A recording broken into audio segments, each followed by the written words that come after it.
Sally, thank you so much for joining us. It's a pleasure to have you here. Thank you, Matt. Thank you for having me. You're welcome. Now, the Quest program I know has been phenomenal for you, not only personally, but also it's helped you in business, which is wonderful. It's helped you become more successful in your business life. What was the thing that made you say, I think I need to do this program? The thing for me was I got to a stage in my life where I was like, why do I fuck everything up? Or why does it feel like am I allowed to swear? You're allowed to swear. I'm just agreeing with you because I've totally had that. That's yes. Yeah, so I would get into these relationships and they would end in drama and conflict. I had this thing in my mind where I was always the problem. And even though I was trying so hard, because when I grew up, I was trained to be a good girl and, to do the right thing and go along with other people and please them. And so, yeah, I was just so confused because I thought I've been a good girl. I've done what I was told I should do. Right. And I was getting no reward, if you like, for it. In fact, I was getting, slaps in the face, and I just didn't understand what was going on. And was this like a lifelong pattern? Is this something that you experienced? Can you just as far as you remember, or? Yes, pretty much. Yep. Yeah. Yep. I guess there were those few times throughout my life that were really big because the conflict was with people who were important to me. Yeah. And I think they were the situations that created the desire in me to actually do something about this. Got it. So you had some major moments that were such a catalyst because they were so negative in a way that it's like, I need to sort this stuff out. Yeah. I felt like I always got blamed. When from within me, I felt like I was always trying to do the right thing and please others, but somehow it got twisted around and I was the bad guy. It must have been so frustrating because it's the outcome that you were experiencing was really the opposite of what you were intending for and trying for. What was it? Because I imagine that you probably attended something like this and saw some messages. What was it about the message that stood out to you? Was there something where you thought, you know what, that might be the solution to the problem that I have? Yeah, well, I guess there were things that I heard that I hadn't heard before. Because I only knew what I knew. I only knew what my family had taught me, and maybe a little bit from other people after that. And because of what I learnt in my tribe, in my family tribe, and they were the standards that I grew up accepting and thinking that they were the truth, that just propelled me into more relationships and more situations in life that were unresourceful and that I didn't know how to handle. What were some of the rules in your tribal cycle that held you back? Oh yeah, don't get too big for your boots. Be seen and not heard. Don't be rude. Respect your elders. All that. I had no concept of who I was as a person. I had, I guess, an unconscious belief that my job, all I had to do was fit in with everyone else. Yeah. But you never would have been able to express you, and you never would have been taught about boundaries. And so coming into the program, what's been the major focus of the work for you? I know that everyone kind of tends to get the most out of something specific. I found that a lot of people, it's the emotional expression work. And for some people, it's, boundaries are a game changer. And for some people, it's just about healing and grieving. What's been one of, or maybe some of the things that have been the most significant in your healing journey? The most significant has been that I'm now able to have really healthy, functional, resourceful relationships with people. It's wonderful. And in the beginning of the journey, there was a lot of grief around my family. And, there was a period of time where I stepped right back was the observer, and whilst I learnt this information. And what it led to was now actually I can be with my family and just really enjoy them without getting drawn into all the drama and dysfunction. That's wonderful. Okay, and I want to ask you this question. And did they have to change for you to have this new experience, or is it because of your growth? That's a great question. Yeah. No, they didn't have to change at all. Magic. And now, like, I have so much more compassion and love for them. Yeah. That doesn't mean I want to spend a lot of time with them. Yeah. I get that. However, the time that I do spend with them, it's not about me. It's about me being there and enjoying what they have to offer and appreciating that without the need for me to get anything. It's so significant. And I totally relate to your journey. I just think it's a wonderful evolution that we can go back to our families once we work out how to meet our own needs.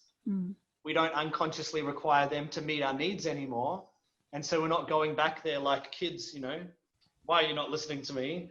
Which is being stuck in the cycle. And instead we can just go there and contribute. And I love how you said you're developing even more compassion for them.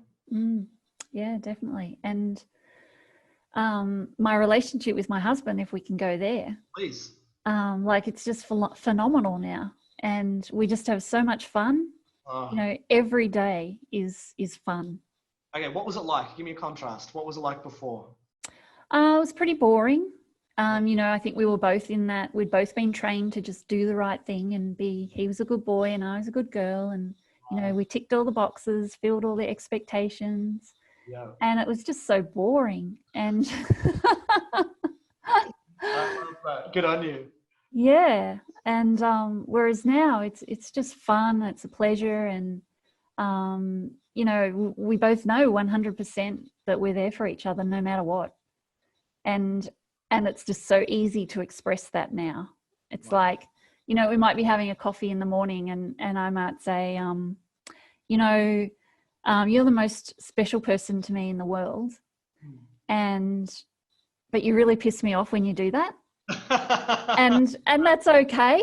And then, he can say that to me and it's just fun. It's like, yeah, okay, I get that. Drama, and it's not a big argument, or like withdrawals and silence for months and things like that. And yeah, one of the great learnings I had, which came with awareness from what I learned in the program, was how I was still trying to solve or prove that I was good enough and lovable and worthy.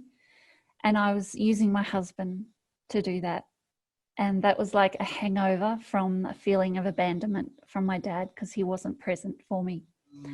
So I really became aware that when my husband, say he didn't come home when he said he was going to come home, or if he went somewhere and it was taking much longer than I knew it would normally take, I became aware of this anxiety within my body.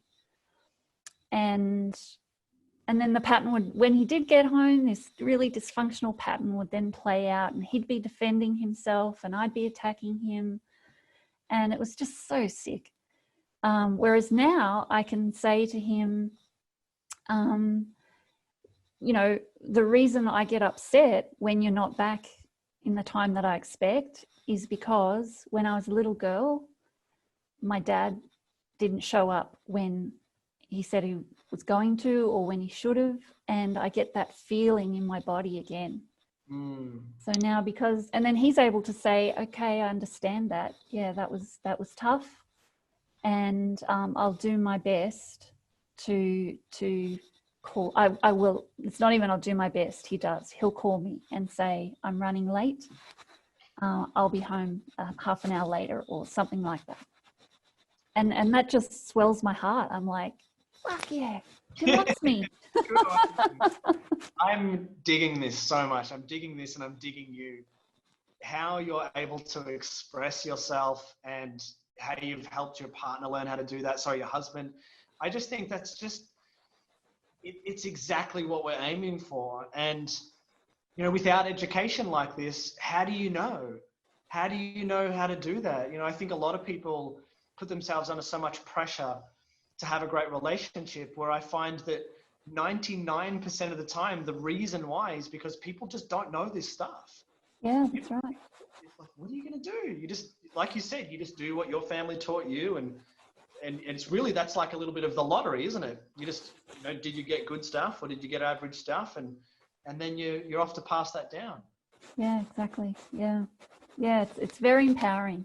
And I was thinking the other day, actually, I feel clean inside because it's like I've swept out all the muck, and now I can be me, and I can like me, and I can express to other people what I like about them. This is wonderful. Yeah, it's just the most wonderful, wonderful thing I've ever done. Congratulations isn't enough for what you've achieved. It's really wonderful, Sally. Good on you. Yeah, thank you. Yeah. Now, I have to ask this question. Yep.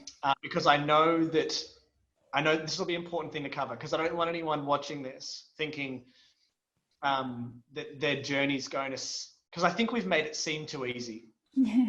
Essentially. Yeah, it didn't happen overnight. Yeah, so talk a little bit about that, because I think we went from before and after. I know your journey's been a long time, and what's been challenging? Like, what's been hard about this? Well, starting was the hardest part. I remember the first time I wanted to express something to my husband, I was so scared to tell him that I was unhappy, because I didn't want to hurt him, because he's a nice person and I did care about him. So having the courage to sit there and open my mouth and say, this is what's going on for me. And the fear of hurting him or him rejecting me in that moment, getting cranky and saying, oh, all you do is whinge all the time and storming off. Yeah. Like that took a lot of guts to do that. But you know what? The alternative of just going on the way I was not an alternative. That is the thing to think about. I love that you said that. I think that's such a wonderful decision-making criteria, because both directions have consequences. So to move forward has the consequence of you're going to have to start getting more uncomfortable. In the beginning, it's way more uncomfortable than it is after a couple of months of doing this. It's uncertain. You might be judged. Your partner might freak out. It's like all of these things are true, and we can move through them and we can handle them. But the question is what option do you want to take? Do you want to take that path? Maybe it's a little bit uncertain, a little bit uncomfortable. Or are you actually okay with not growing?